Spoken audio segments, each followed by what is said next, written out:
Question de Daron, un podcast Bubble soutenu par Heidi Kids.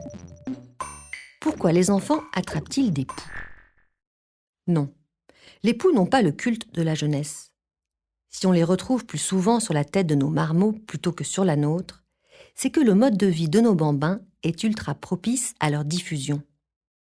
La promiscuité et la vie en collectivité sont en effet les deux grands facteurs favorisant la contamination. C'est pourquoi les enfants de 3 à 11 ans sont particulièrement touchés par ce que l'on appelle savamment la pédiculose du cuir chevelu, avec un pic autour de 8-9 ans. Selon l'assurance maladie, jusqu'à 20% des enfants scolarisés sont ainsi atteints par les poux chaque année. Rares sont donc les enfants qui vont y couper au cours de leur scolarité. Mieux vaut vous faire à l'idée et fourbir vos armes.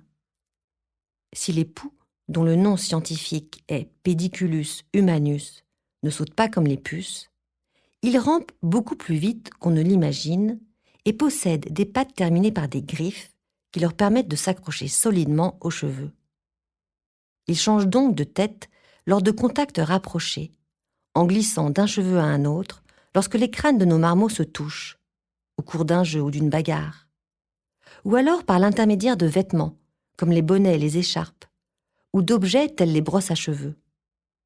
Pour la petite histoire, du temps des perruques, dont la mode fut lancée par Louis XIII, qu'il adopta pour cacher sa calvitie, la cour de Versailles grouillait de ces charmants petits parasites. Contrairement aux idées reçues, la pédiculose n'est pas due à un manque d'hygiène.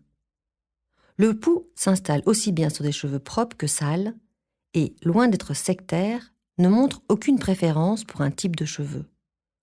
Cheveux secs ou gras, courts ou longs, frisés ou raides. Inutile donc de rajouter un traumatisme en coupant les cheveux de votre enfant.